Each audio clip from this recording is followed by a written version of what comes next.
Hai, apa kabar lur? Semoga kalian dalam keadaan baik-baik saja. Kali ini aku akan review film bergenre horor namun dibumbui dengan hal-hal yang berbau permantapan.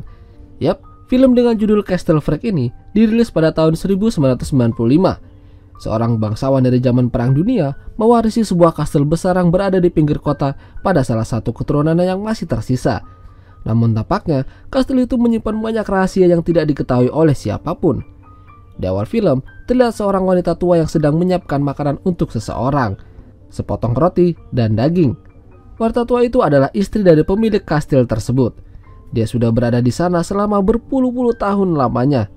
Dia dan kucingnya pergi ke ruang bawah tanah untuk mengantarkan makanan tersebut. Dia terus menuju ke ujung jalan hingga akhirnya dia berhenti dan membuka sebuah pintu besi di sana.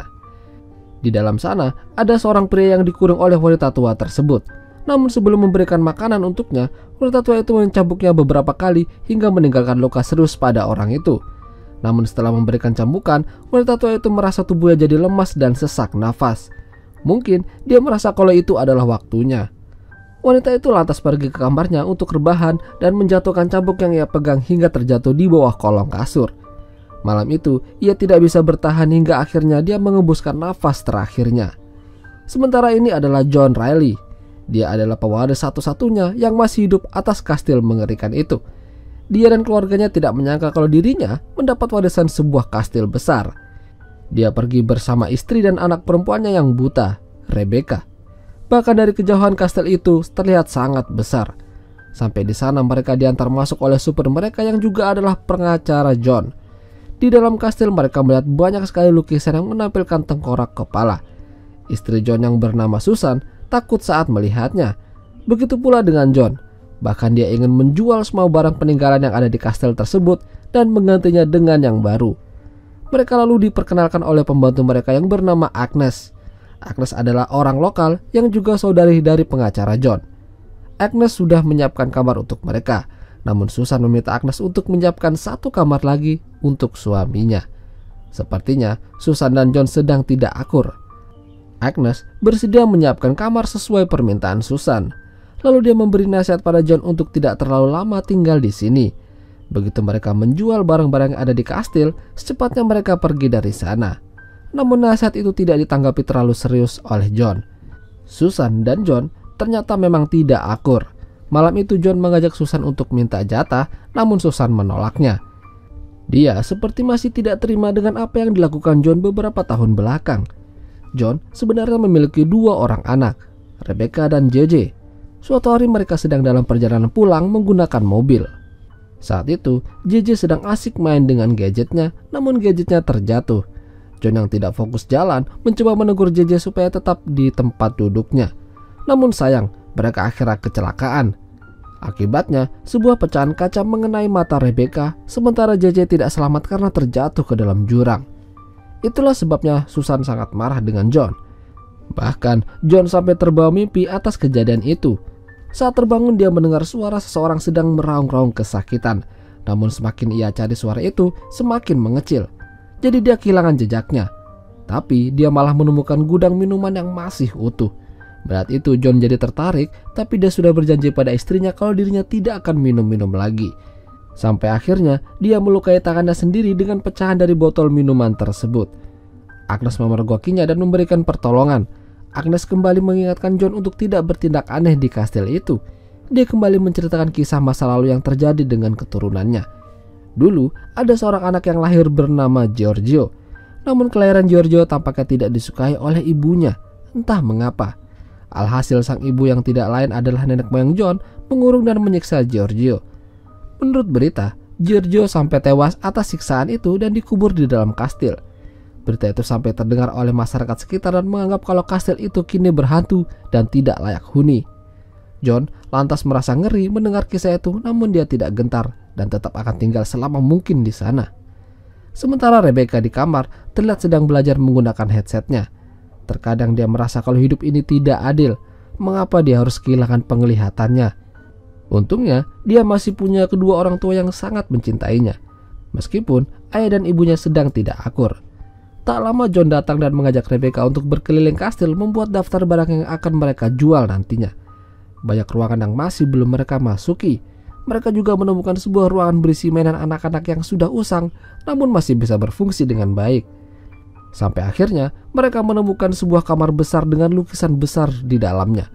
Di sana John kesulitan menemukan barang-barang berharga yang bisa ia jual. Dia sampai mencari di bawah kasur tapi malah menemukan sebuah cambuk. John bingung buat apa cambuk itu di bawah kasur. Dianggap tidak berharga, John melanjutkan membuka sebuah lemari dan menemukan album berisi foto-foto penghuni kastil zaman dulu. Sementara Rebecca yang duduk di kasur tiba-tiba mendengar suara gesekan yang berasal dari bawah lantai. Rebecca mencoba mencari tahu sumber suara tersebut. Bahkan John tidak menyadari kalau Rebecca lepas dari pengawasannya. Tak lama, Rebecca menemukan seekor kucing dan menuntunnya ke ruang bawah tanah.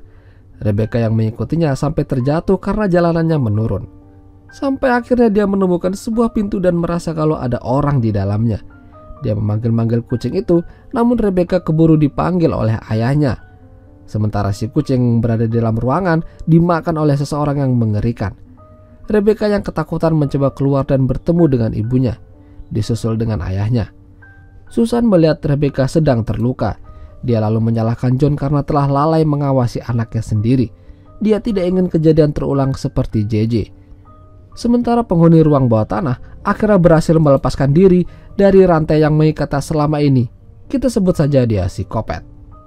Psikopat akhirnya keluar dari persembunyiannya dan memecahkan kaca yang berada di depannya karena takut melihat wajahnya sendiri. Karena pecahan kaca itu membuat John dan Susan penasaran siapa yang memecahkannya. Psikopat lantas melanjutkan masuk ke kamar Rebecca yang tertidur. Dia membuka selimutnya dan berencana ingin menggasaknya. Untungnya Rebecca terbangun dan berteriak. Dia mengatakan pada ayah dan ibunya kalau ada orang lain di kastil itu. Karena penasaran, John mencoba berkeliling dan mencari tahu. Sampai di ruang bawah tanah, dia melihat ada ruangan yang berisi foto-foto yang pernah tinggal di sana. Ternyata ruangan itu adalah kuburan mereka. Dia melihat foto sosok anak kecil bertuliskan Giorgio dan foto itu sangat mirip dengan anaknya JJ. Jadi dia merasa kalau JJ masih hidup. Esoknya John memanggil polisi untuk mengecek seluruh ruangan di kastil. Namun polisi tersebut tidak mau melakukannya karena ruangan yang ada di sana jumlahnya 150 lebih. Mereka tidak mau capek-capek melakukannya jika tidak ada uangnya. Polisi juga tidak percaya kalau ada orang lain di sana selain mereka. Karena kesal, John mengajak Susan untuk ikut ke dalam ruang bawah tanah menunjukkan foto Giorgio. Dia mengatakan kalau JJ sepertinya masih hidup. Susan mulai khawatir dengan kondisi kejiwaan John. JJ sudah lama meninggal. Kebetulan saja foto Giorgio mirip dengan anak mereka. Mereka kembali beradu argumen dan bertengkar. Merasa tidak dipercaya, John mencoba mengakhiri hidupnya dengan melompat dari atas kastil. Tapi dia tidak sanggup dan takut. Akhirnya dia pergi ke bar minum-minum sampai teler.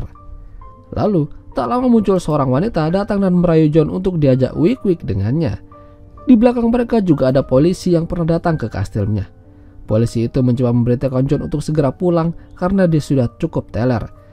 Namun wanita itu mencegahnya dan tetap mengajak John pergi. Daripada pergi ke hotel, John mengajak wanita itu pergi ke kastilnya menuju ruang penyimpanan botol minuman. Di sana mereka langsung beraksi tanpa sadar mereka sedang diintai oleh psikopat. Setelah selesai, wanita yang bernama Silviana itu memutuskan untuk pulang. Namun saat itu dia merasa kalau ada seseorang yang mengikutinya. Dari belakang Sylvie langsung ditangkap dan dibawa oleh psikopat. Paginya, si polisi kembali datang ke kastil dan mencari keberadaan Sylvie. John mengatakan kalau dirinya tidak tahu.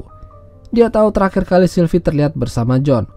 Mendengar itu Susan tambah marah karena John sudah berani membawa wanita lain ke kastil tanpa sepengetahuan dirinya. Sementara Sylvie yang ditawan psikopat bersiap akan dicocok tanam olehnya. Bayangkan saja, hampir selama 40 tahun dia tidak pernah bertemu dengan wanita. John lantas menemui pengacaranya untuk meminta bantuan. Dia tidak mengetahui keberadaan Sylvie. Bahkan polisi akan memenjarakannya jika John tidak mengaku. Si pengacara siap membantu John, tapi dia minta bayaran yang lebih tinggi. Namun John tampak tidak setuju. Sementara di kastil, Agnes mendengar suara teriakan wanita dari ruang bawah tanah. Dia mencoba mendatangi dan melihat Sylvie sudah penuh dengan darah dengan pentil yang terkoyak. Lalu dari belakang psikopat muncul dan menghabisi Agnes juga. Susan yang capek dengan tingkah John memutuskan untuk pergi dari sana. Namun dia dicegat oleh polisi karena harus memberikan keterangan di kantor. Lalu John juga ditangkap polisi saat berada di ruang bawah tanah. Di sana mereka melihat Sylvie dan Agnes sudah tewas. Polisi semakin yakin kalau John lah yang membunuh mereka. John dibawa ke kantor polisi dan dimintai keterangan. Sementara Susan dan Rebecca di kastil tidak sadar kalau mereka sedang diintai sama psikopat. Susan yang mendengar sesuatu mencoba keluar, namun psikopat dari belakang membenturkan kepalanya hingga pingsan. Psikopat lalu menuju Rebecca yang akan ganti baju. Karena tidak tahan, psikopat lalu membawa Rebecca ke ruang bawah tanah untuk dicocok tanam. Untungnya, Susan datang dan menancapkan pisau di punggung psikopat. Mereka lalu kabur ke atas kastil, namun terjebak. Lalu dari belakang datang John yang berhasil kabur dari kantor polisi. John dan psikopat baku hantam hingga akhirnya John memutuskan terjun dari atas kastil sambil menarik psikopat ikut dengannya. Psikopat tewas, namun John juga tidak terselamatkan. Susan baru menyesali kepergian John. Dia merasa kalau John tidak sepenuhnya bersalah. Kini dia hanya tinggal berdua dengan Rebecca. Meskipun begitu, mereka tetap harus melanjutkan hidup. Dan akhirnya film pun berakhir. Itulah tadi alur cerita film Castle Freak. Jika kalian suka dengan video ini, jangan lupa untuk tinggalkan like, lur. Dan sampai jumpa.